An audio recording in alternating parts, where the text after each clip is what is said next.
Hola, ¿cómo están?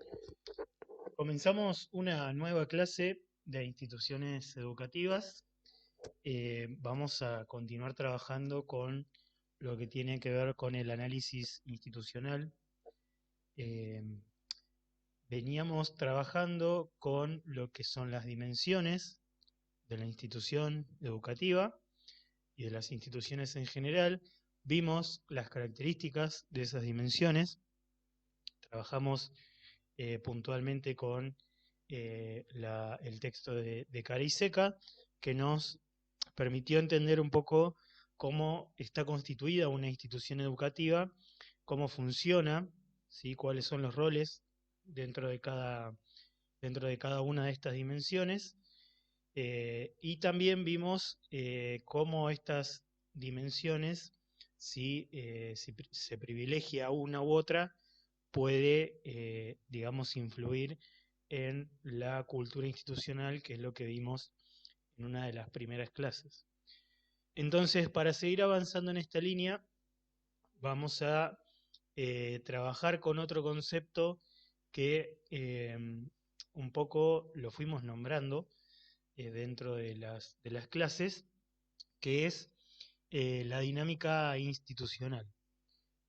Eh, para entender qué es la dinámica institucional, vamos a trabajar con un texto de Lidia Fernández y con un pequeño video que también justamente es una entrevista a esta autora, Lidia Fernández, eh, que nos va a ayudar a entender, bueno, qué es la dinámica institucional y qué nos puede aportar este concepto para el análisis institucional, que es justamente nuestro objetivo.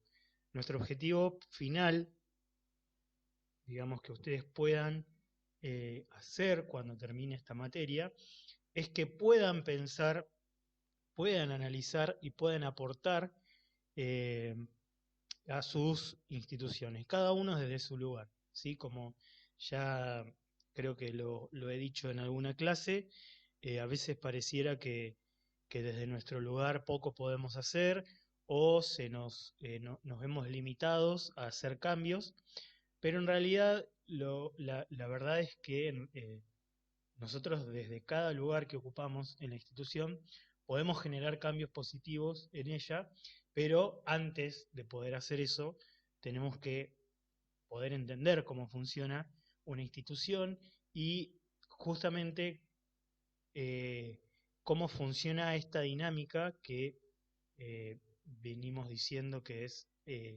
compleja porque intervienen distintos intereses, intervienen distintos actores. Entonces, ¿cómo podemos actuar dentro de esta dinámica? Bueno, primero entendiendo cómo funciona, por qué ocurre lo que ocurre dentro de la institución donde trabajo, que a veces eso lo pasamos por alto, eh, porque, digamos, no querramos participar o mejorar las cosas, sino porque la misma dinámica institucional nos va arrastrando. Si nosotros participamos de una dinámica institucional proactiva que busca resolver los problemas, porque los problemas siempre van a estar, siempre va a haber tensiones, siempre va a haber conflictos, eh, si estamos dentro de una institución que trabaja para resolver esos problemas, nosotros de alguna manera nos vamos a sentir también influenciados por esa dinámica institucional y vamos a trabajar para ayudar a resolver los problemas que se vayan generando. Ahora, si la institución, dentro de la institución donde trabajamos, se privilegia los intereses individuales, por ejemplo, y no se busca dar solución a los problemas que vayan surgiendo, o directamente no se detectan, porque ahora vamos a ver eso, no se detectan o no interesa detectar cuáles son los problemas de la institución, nosotros vamos a quedar también, de alguna manera nos vamos a contagiar de eso y vamos a actuar como actúan todos. Por eso si nosotros entendemos la dinámica institucional, podemos también generar cambios cuando la institución no lo genera. Entonces, para eso vamos a ver este concepto de dinámica institucional que la autora Lidia Fernández lo va a tomar desde lo que conoce como la psicología social o la psicología de grupos, ¿sí? Es un concepto que viene de una rama de la psicología que se enfoca en el análisis de los grupos, ¿sí? Hay muchos autores como Blecher, por ejemplo, o Pichon Rivière, que analizan eh, cómo se comportan los grupos y cómo se comportan los actores y los roles dentro de esos grupos. Entonces, justamente esta concepción de dinámica proviene de la psicología social o la psicología de grupos. Justamente, ¿por qué se diferencia la psicología social de la psicología, podríamos decir, individual, entre comillas? Digo entre comillas porque la psicología, eh, digamos, la psicología de terapia, también es importante lo social, pero la psicología de grupos se centra justamente en cómo funcionan los grupos, ¿sí? No tanto el individuo adentro del diván, adentro de la terapia, sino cómo funcionan los grupos cuando están interactuando en una tarea. Entonces, esta dinámica hace referencia a las cosas que pasan en los grupos, cosas que pasan, los hechos eh, que suceden en los grupos cuando interactúan en una institución y las motivaciones que llevan a que esos hechos sucedan. Es decir, los hechos como las acciones y las motivaciones como lo previo. Si siempre hay motivaciones que llevan a que algo suceda, ¿sí? Eh, Cuando se toma una decisión sobre algo, ¿sí? En una institución, hay una motivación detrás, ¿sí? Que puede ser para beneficio propio, para beneficio del grupo, pero siempre hay una motivación. Entonces la dinámica responde a los hechos y motivaciones. Y cuando hablamos de dinámica institucional, nos referimos a la capacidad que tiene el establecimiento, o sea, la institución, sus integrantes y las relaciones entre los integrantes, de justamente poder delimitar las dificultades, las tensiones, los conflictos, ¿sí? Poder encontrar cuáles son las dificultades y delimitarlas, ¿sí? Identificarlas como problemas, porque algo interesante es que no todas las dificultades son problemas, ¿sí? Cuando nosotros pensamos en un problema, estamos pensando en algo que requiere que lo pensemos como problema. Bueno, es medio un trabalengua, pero no todas las dificultades son problemas. Son un problema cuando es un obstáculo para el desarrollo cotidiano, habitual, normal, podríamos decir, de un grupo o de una institución. Entonces, por ejemplo, una discusión que se da dentro de un grupo es una dificultad, porque es algo que, una discusión en malos términos, digamos, es una dificultad porque es algo negativo, es algo que no es deseado, pero no necesariamente eso es un problema. Es un problema cuando eso se vuelve sistemático, cuando las peleas son constantes dentro de un grupo y de una institución. Entonces, la dinámica institucional es poder definir eso como un problema y pensar qué cosas podemos eh, realizar para solucionar ese problema, ¿sí? Una dificultad no requiere de una solución, ¿sí? Porque la dificultad es efímera, es algo que desaparece. El problema es cuando algo es constante y requiere de la intervención institucional. Por supuesto, es importante acá que todos los actores se involucren para tratar de dar respuesta a un problema. Pero ahora vamos a ver que no siempre pasa No siempre sucede que los actores institucionales se organizan para dar respuesta a un problema, sino que a veces directamente no se detecta el problema y eso genera malestar dentro de la institución. Bueno, ¿qué tenemos en cuenta a la hora de plantear un análisis institucional? La autora va a plantear algunos puntos eh, que, digamos, van a ayudarnos a entender qué es lo que analizamos o qué factores están implicados en el análisis de la dinámica institucional. Entonces, primero, la autora nos dice que hay que entender que en toda acción humana hay movimientos, hay grupos que van a tender a lograr una cohesión y justamente cuando hablamos de cohesión es de unión, de generar consensos para justamente dar respuesta a los problemas que vayan surgiendo.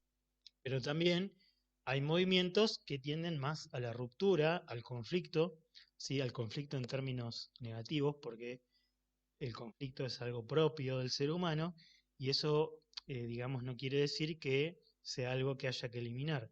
El conflicto es propio del ser humano y justamente el conflicto hace que exista la posibilidad de cohesionar y de generar consenso.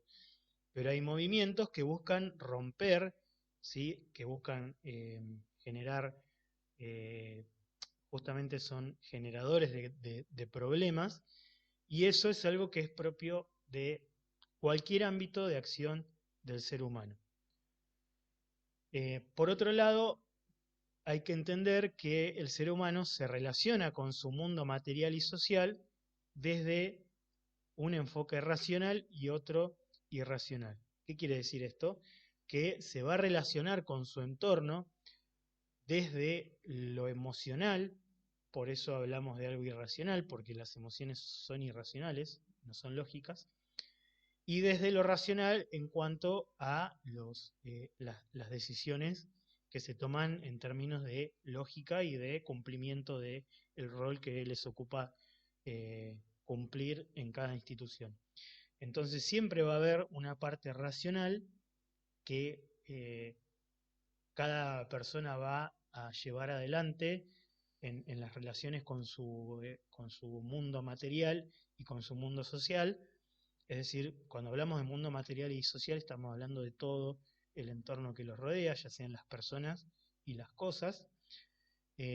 Lo va a hacer desde lo emocional, ¿sí? Porque una persona no es siempre eh, constante, puede tener cambios de humor, puede pasar por un mal momento y demás, o todo lo contrario, puede estar bien y feliz y demás, y eso también va a condicionar cómo se relaciona con los otros y con su mundo material. Pero también lo hace desde el cumplimiento de lo legal, de la normativa, y eso está más vinculado a lo racional. Todos los individuos y grupos se vinculan con algo exterior, con un medio exterior, es decir, con, por ejemplo, otras instituciones o grupos de afuera o grupos que no pertenecen a la institución. Y eso lo pueden hacer de forma proactiva, positiva o de forma conflictiva, negativa. Entonces, siempre va a haber un vínculo con el exterior. Y algo que venimos repitiendo siempre, que lo vamos a empezar a desarrollar en profundidad la clase que viene, no me acuerdo si era la clase que viene o la otra, eh, que siempre que hay división de tareas, siempre que hay asignación de roles, hay relaciones de poder, ¿sí? Ya lo venimos diciendo desde la primera clase prácticamente. Siempre que hay una persona que tiene la capacidad de tomar decisiones sobre otras, ¿sí?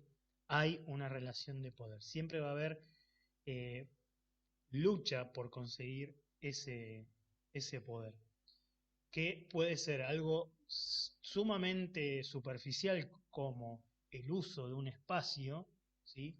O como algo más complejo como la toma de decisiones que tiene que ver con el futuro de la institución.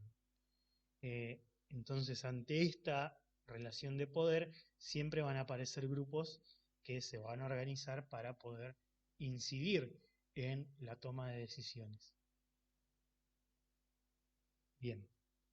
La autora, en función a esto, va a plantear que existen al menos tres, por lo menos ella lo plantea de esta forma, al menos tres tensiones, tres conflictos, podríamos decir, pero vuelvo a repetir, no conflictos como algo negativo, sino como algo natural de toda relación humana, donde en la primera tensión vamos a encontrar que hay un conflicto de intereses entre un conflicto entre los intereses individuales y los intereses colectivos, ¿sí?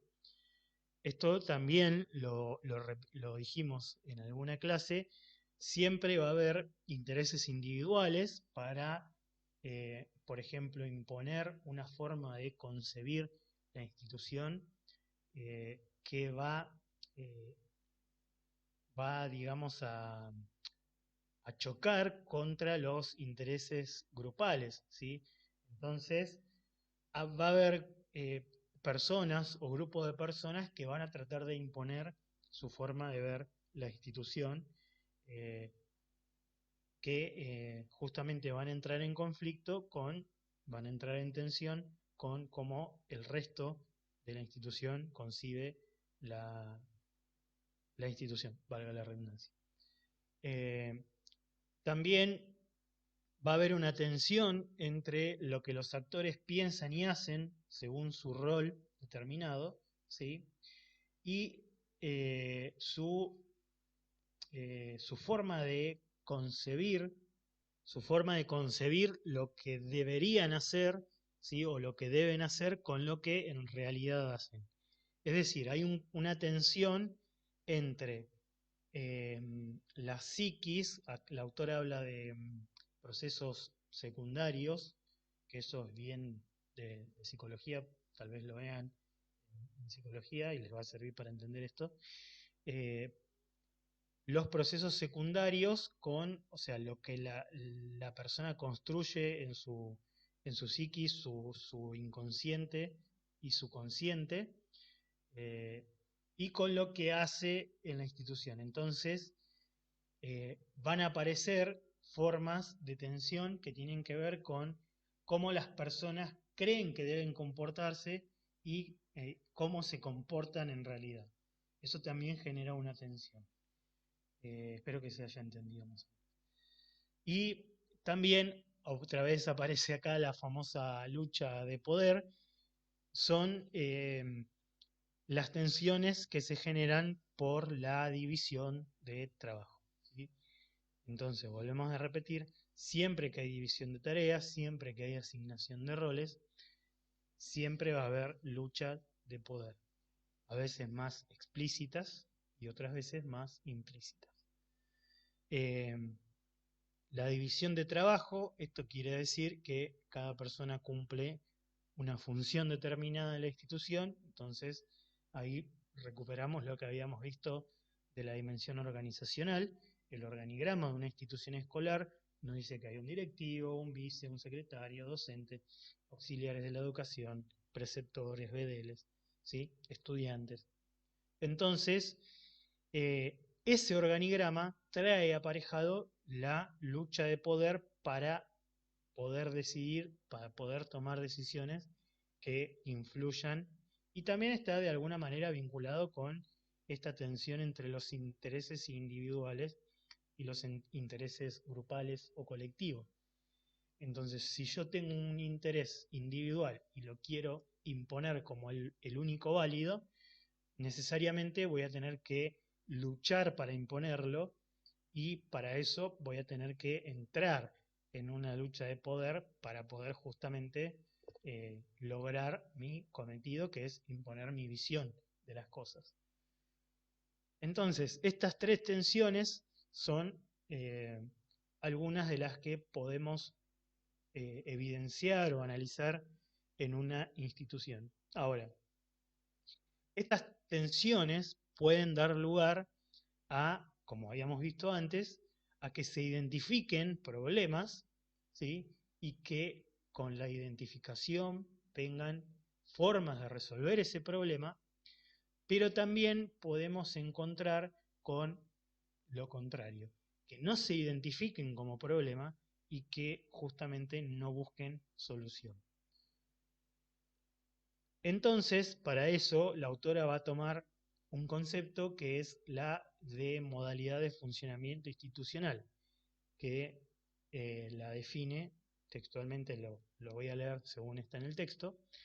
Es el grado de dinámica de un establecimiento, ¿sí?, que va a estar dado por la existencia de mecanismos mediante los cuales se avanza en el reconocimiento de estas tensiones que hablábamos recién, su planteo como problema y los intentos de solución.